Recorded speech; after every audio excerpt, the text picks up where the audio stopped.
Hello viewers, இது நான் உங்கள் சூர்யா. நீங்கள் பார்த்துட்டு இருக்குது நம்ம லைப்ரரிஸ். இந்த எபிசோடில் ஒரு புது படத்தை பற்றி பார்க்க போகிறதில்ல. இது ஒரு பழைய படம், நம்ம எல்லோரும் கொண்டாடப்படாத ஒரு படம். படம் முழுக்க மெசேஜ்கள் குவிக்கப்பட்டு இருக்குது, நல்ல விஷயங்கள் இருக்குது.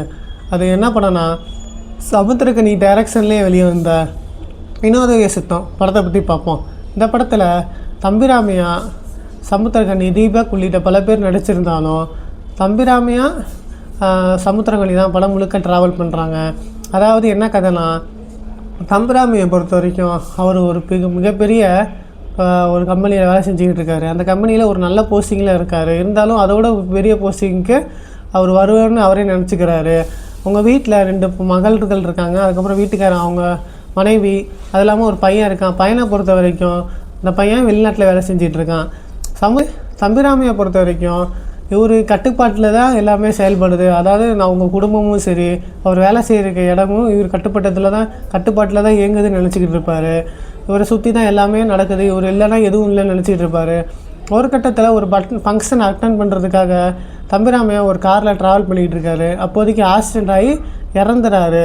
இறந்துட்டோன்னே அப்போது தான் ஒரு கேரக்டர் வருது, அது டைமுங்கிற ஒரு கேரக்டர். அந்த கேரக்டர் தான் நம்ம சமுத்திரக்கனி. அவர் தம்பிராமையை பார்த்து நீங்கள் இறந்துட்டீங்கன்னு சொல்லுவார்.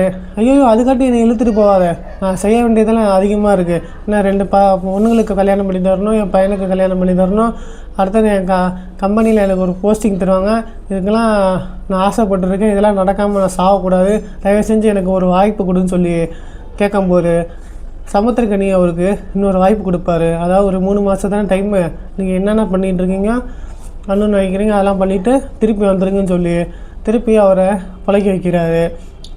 சமுத்திரம் பொறுத்த வரைக்கும் அங்கங்கே ஒரு டைலாக் சொல்லுவார். என்ன டைலாக்னா, அதாவது உங்களை சுற்றி நடக்கிற எல்லா விஷயத்தையும் நீங்களாக பண்ணுறதான் நினப்பு, அப்படி கிடையாது.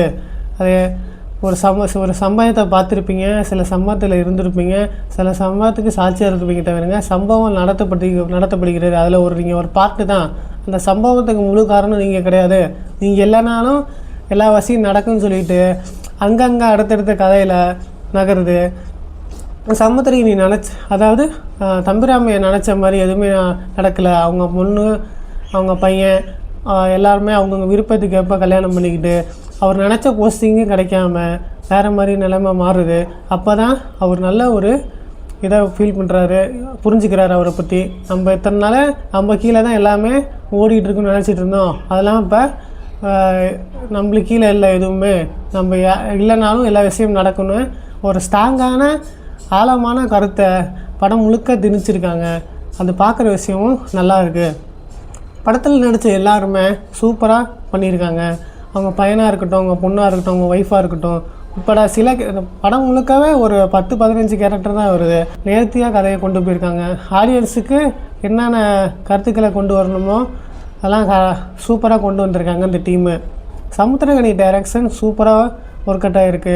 சமூக நீதி உள்ள அக்கறை உள்ள ஒரு கருத்தை கொண்டு வந்திருக்காரு. அதாவது அவர் என்ன சொல்ல வர்றாருன்னா, நம்ம எல்லாருமே நினச்சிட்ருப்போம் நம்ம கீழே தான் எல்லாமே இயங்குது, நம்ம இல்லைன்னா இல்லை, நம்ம இல்லைன்னா எல்லாம் படத்துக்கும் அப்படின்னு நினச்சிருப்போம். எதுவும் இல்லாமல் இந்த உலகம் இறங்குவோம் அப்படிங்கிறத ஒரு இதாக இந்த படத்தில் ஸ்ட்ராங்கான மெசேஜாக கொண்டு வந்திருக்காரு.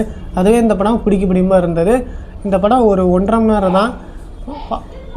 ஸ்க்ரீன் பிளேயும் ஃபாஸ்ட்டாக இருக்கும், ஸ்க்ரீன் பிளேயும் நல்லா பண்ணியிருக்காரு சமுத்திரக்கனி.